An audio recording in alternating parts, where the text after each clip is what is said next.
No movie, helicopter parenting isn't okay just because it worked out one time.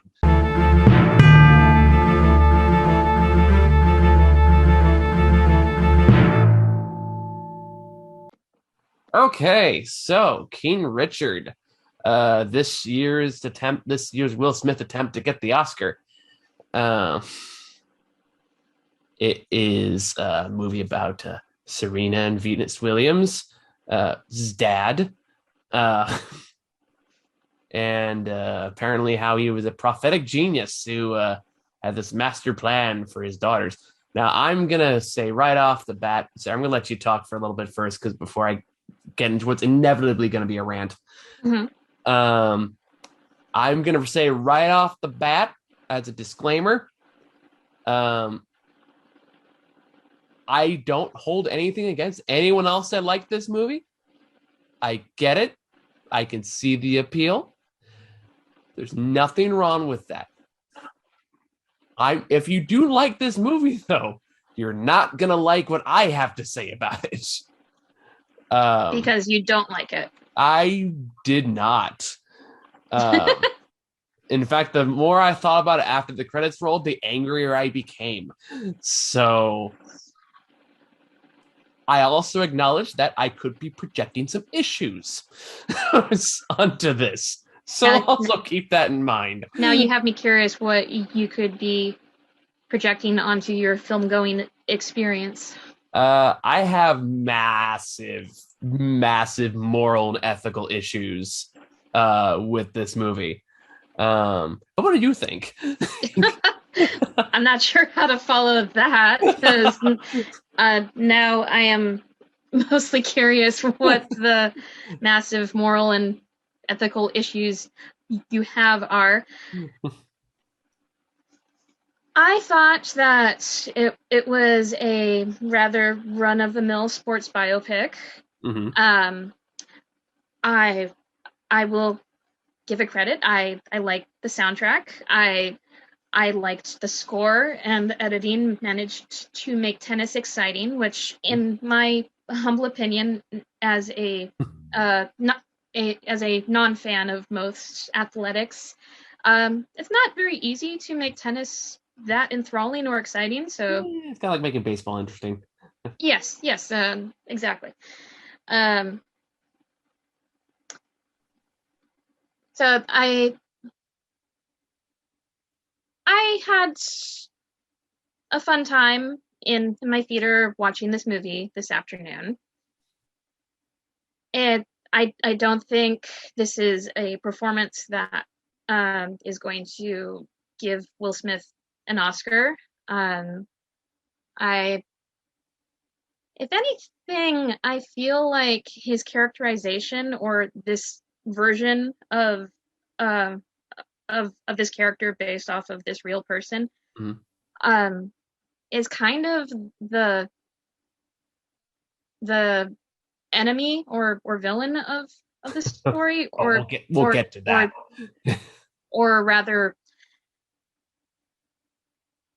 I feel like this is a case where the hero of the story is their own worst enemy, is their own biggest obstacle. Well, oh, we'll get to that. Some points in this movie, there were some points in this movie where I was just rather frustrated watching this characterization of Richard Williams, where he's arguing with a professional tennis coach, which they were damn lucky to get. It Mhm. and I I had to keep myself from saying aloud, just shut up and let the man work. No, that'd be simple. uh, I I found some of his actions overbearing and frustrating to watch at times. I can understand and respect those choices as somebody who does not know a thing about parenting. I'm not a parent. I might possibly never be one, so I mean no judgment when I say this. Uh, but some of the, shall we say, behavioral choices displayed in this characterization were not flattering. Mm-hmm. As I did like, and Warner Brothers must have paid a pretty penny to get the rights to Disney to show clips of the 1950s animated Cinderella movie. I did like when he sat the whole family down and had them watch that, just because I'm a fan of that movie, and I thought it was interesting the moral that he took from it to kind of push on to his daughters. I also kind of feel like there were parts of this story that could have been equally emotionally captivating and interesting that may have rounded out this character more. Like at one point towards the end of the second act, I'd say, he and his wife are having an argument, and she mentions children he had from other women that he turned his back on. Now that got me curious. So where are they in all this? Who's watching after them? Who's helping them aspire to their dreams and potential? It may have added more layers to the story if they had more than a passing mention. I can understand if they couldn't work that into the script because they're trying to follow this proven formula. I understand that, and like I said, I was entertained by this movie. I wasn't as offended by it as I'm guessing I'll hear you were. It is a strong term, but yeah. There were some quirks to this movie that I didn't like, and there were some aspects to it that I really did like. So, is it going to be the best sports movie I'm going to say that I ever saw? No. It's technically the second tennis biopic that we've talked about on this channel, and while it's a more contemporary story than Billie Jean King and the Bobby Riggs match, and I'm told, and I am glad that more people will be informed of Venus and Serena's accomplishments. I'm glad that film goers who aren't necessarily sports fans will now know how hard these women worked to achieve all that they have. I'm not going to say that overall that this movie is stronger than Battle of the Sexes if we're comparing other tennis biopics that we've talked about on this channel. It was fine is my initial takeaway. I had fun watching it. I don't want my money back. There were some parts, some little touches that I really liked, and some shall we say character choices that were a bit grating on me at times. All right. That was very roundabout. Thank you, Sarah. Sorry. No, sorry, not roundabout's the wrong word. I mean, all encompassing was the word I was going for. Well, you asked for my thoughts. Those were my. That wasn't a critique. Okay. Don't get defensive. You're good. So, with that being said, here's why I think this movie sucks. And it all boils down to the framing and narrative for me. Because this movie is entirely trying to justify the ends justify the means in a 2.5 hour format. And everyone watching at home, everyone watching this right now, I want you to go around. I want to ask some friends of yours, anyone that has any child of a helicopter parent or anyone that has a super intrusive family. I want you to talk to anyone who has ever made even remotely close to a plan for their child before they were born, who are out of the house. Let's add a little asterisk to that. I want you to then tell me how many of them are still on speaking terms with their parents. Well,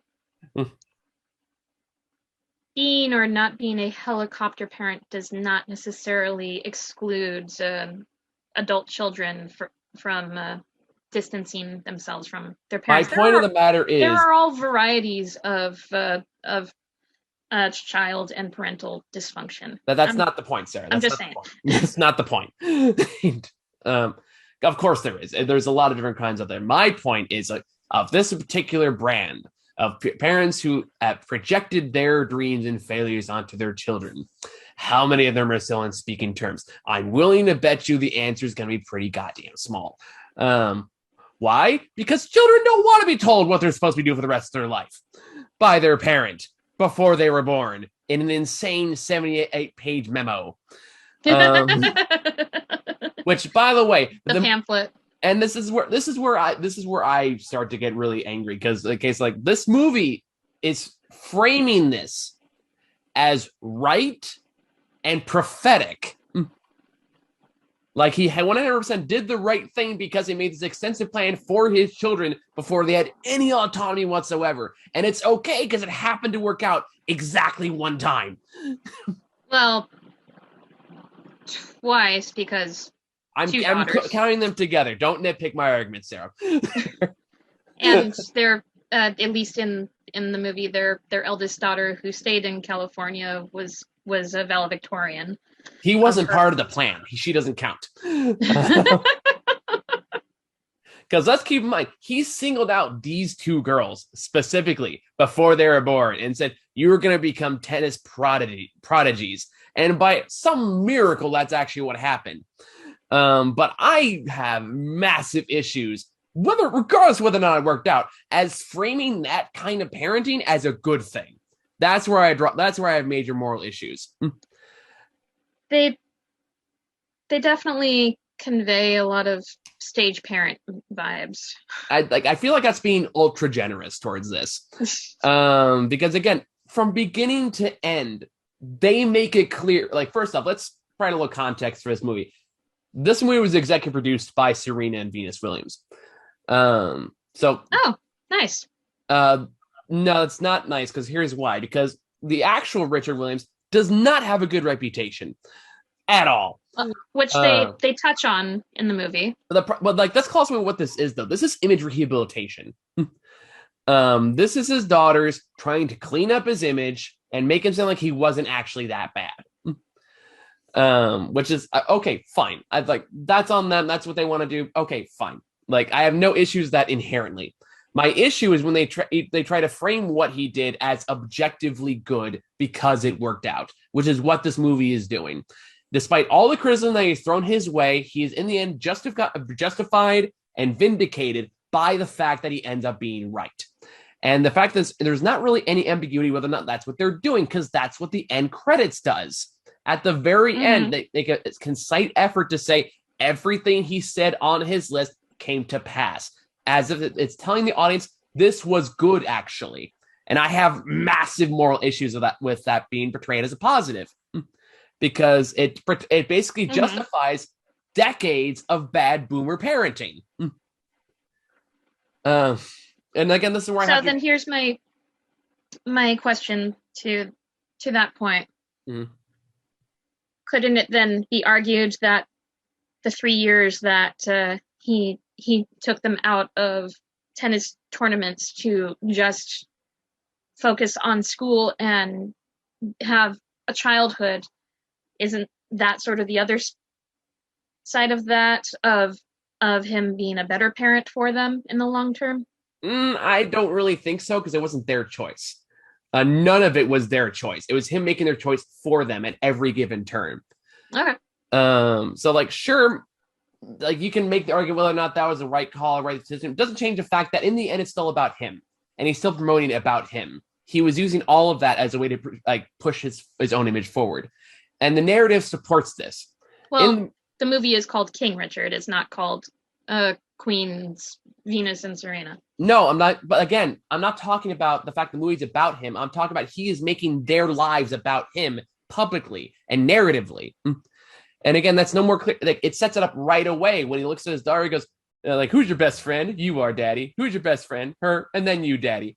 Right off the bat, he's making their lives about his image. Mm-hmm. And this is something the real Richard Williams did too. The movie tries to downplay it and look like it was more sympathetic and more like more caring than it actually was. The rest of his daughters do not have a nice thing to say about him.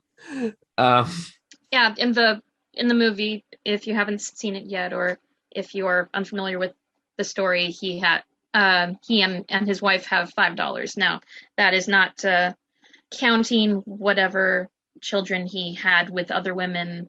That is just barely mentioned. And that's another thing, because again, like, it's not like nobody calls him out on his shit. People do call him out on his shit.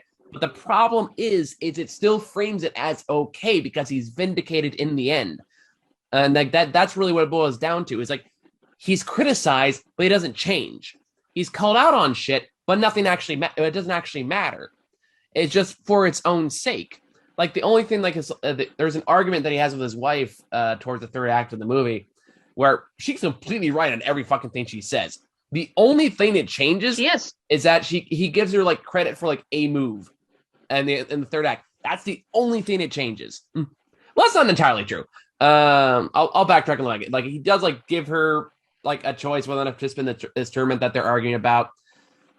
But going pro tournaments is always part of the plan anyway, so I kind of question how much of that is really character change. But even then, even while she's going to that final match against the top player in the world, he is in the fucking like backstage bragging to anyone who will listen his role in their victory. Mm-hmm. And he does that through the entire goddamn film. To the point where his daughters are basically props. In fact, his daughters don't even really have that much character. They're just like, I was rooting for them when it was about them and they were doing like tennis stuff. I was rooting for their victory. Yes, but, me too. That was honestly, those were the most thrilling sequences. Yeah, like the movie could work in that way, but every other way is just him just constantly saying, oh, I have a plan, or we gotta keep the open stance, or we gotta do this and we gotta do that, and like all these things, basically pushing that he knows best on any given circumstances, and at no point when anyone calls him out on that is he ever proven wrong. He is 100% proven right by the film's rolling credits, and that's kind of dangerous to promote. It is, which kind of brings me back to what I was saying about how he could be so overbearing.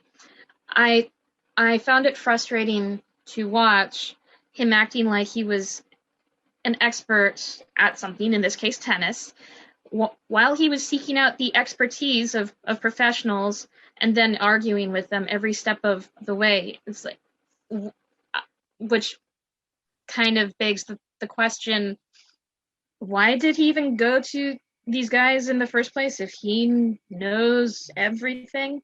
Notoriety, basically. Because it was the only way to get like that. At least that step I understand. It was actually get his foot in the door to actually get to like circuits and stuff like that. Okay, sure, makes sense. Okay. I can follow it. They need a big name to like introduce them, basically. Sure, I get the logic behind that. Fine, whatever. That's not my issue. My issue again is just that it's promoting a dangerous parenting tactic as good because it worked once. Yes. In comparison to countless other parents who try something similar, who fail miserably, and their children hate them for it. And I can't condone any film that portrays that as a positive. I just can't.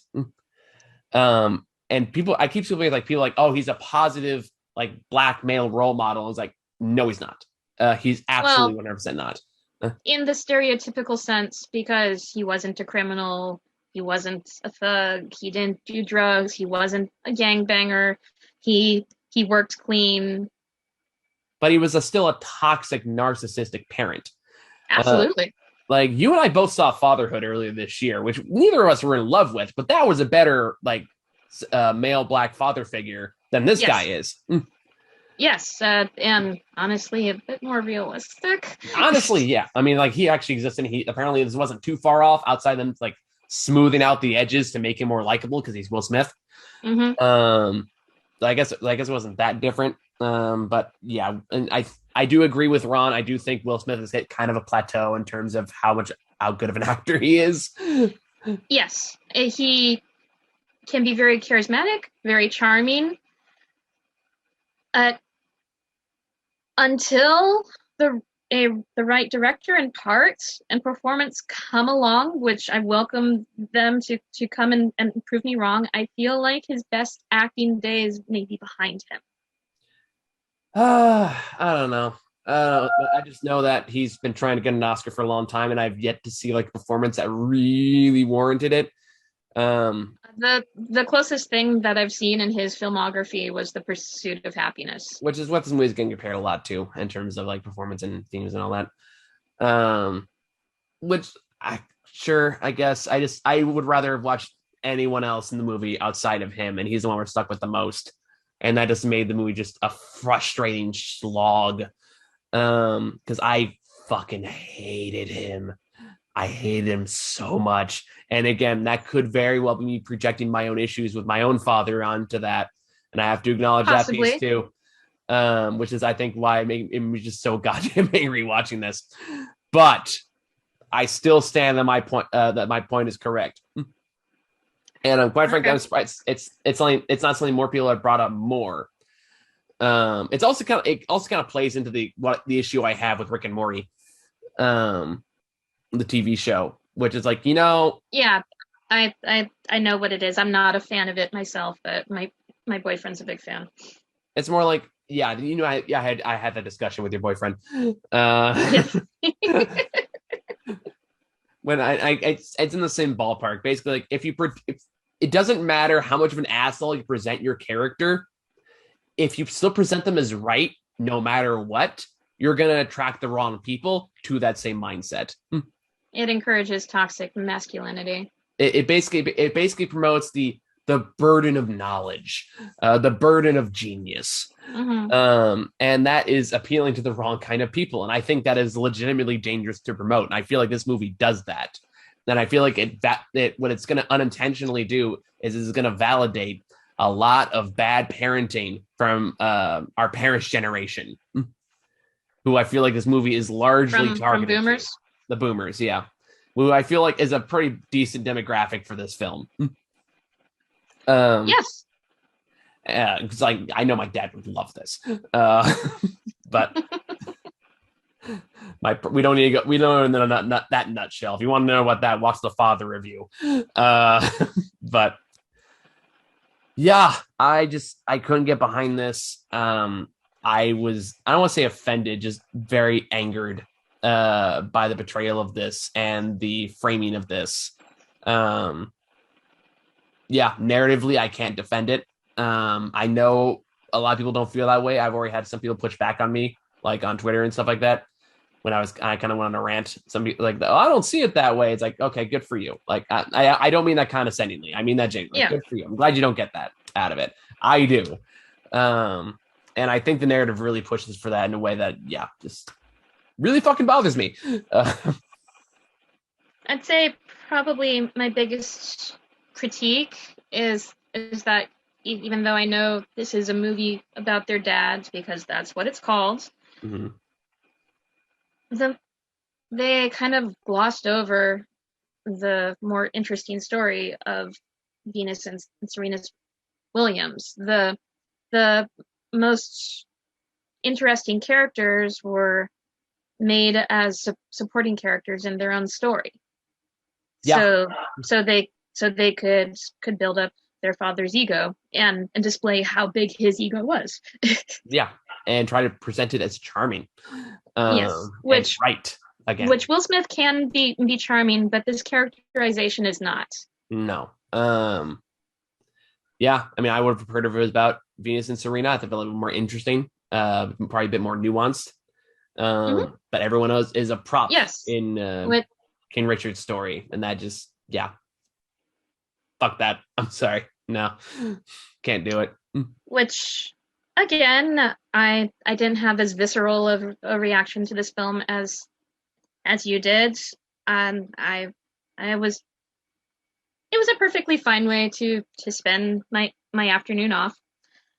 Yeah, I guess so. But uh, but from a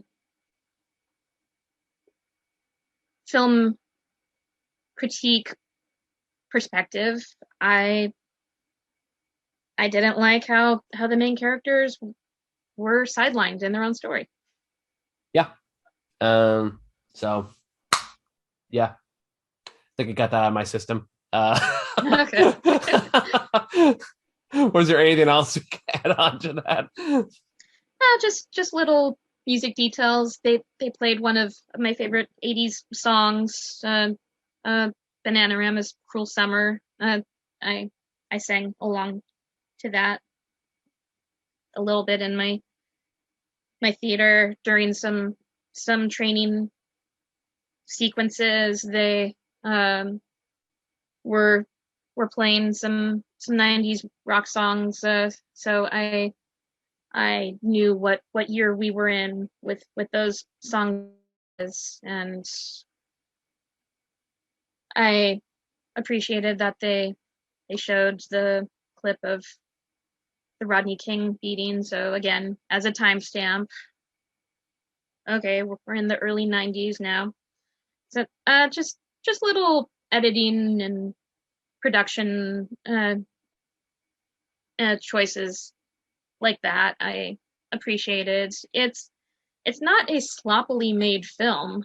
No. Um, it it has value. A lot of talent went into crafting it. Just at its center is a character that was frustrating for me to watch. Yeah. I pretty much agree with all of that. Um, yeah, I don't like him. I think I'm just evidently clear. No, really? In case you were on the fence on how I was feeling about this at this point. Now, granted, I have to watch Resident Evil this week, so I doubt this is going to be worse than that. But and I'm not even saying like it's badly made or it's badly acted or it's badly written or anything like that. It's just the narrative just is particularly upsetting to me for a very specific reason. So make of that what you will. And while Okay. while I was not upset by it, I was frustrated by watching the hero slash villain in this story, because there were multiple times where I just wanted him to just shut up. Yeah. Yeah, I think that's all we got for that. I have a lot of catching up to do, so I'm going to be in movie theaters a lot this week and probably next week. And it's going to be Oscar season, which means there's going to be a ton of stuff we don't get to see because they just all come out at once, which is one thing I did not miss last year. But, and that was like Resident Evil, Ghostbusters, the Disney movie I forget the name of. Encanto, I think. Yes, that one. And House of Gucci. I got to watch that one. Multiple customers have told me that they really like that, but I have not heard good things. I think that's one I'm going to intentionally pass on. Fair. Yeah, fair. I still want to see the Ghostbusters movie though. I liked it. Spoiler for the review for that, I guess. Okay. That one's all Ron's show. Like I'm giving him the camera and just letting him talk because that is like that's it. That's his thing. I know. All right. Okay. I wish I could have heard his thoughts on this, but I would have been curious. Yeah, but he's busy and doing actor things, so we'll catch it up with him soon. In the meantime, thank you guys for watching. See y'all later.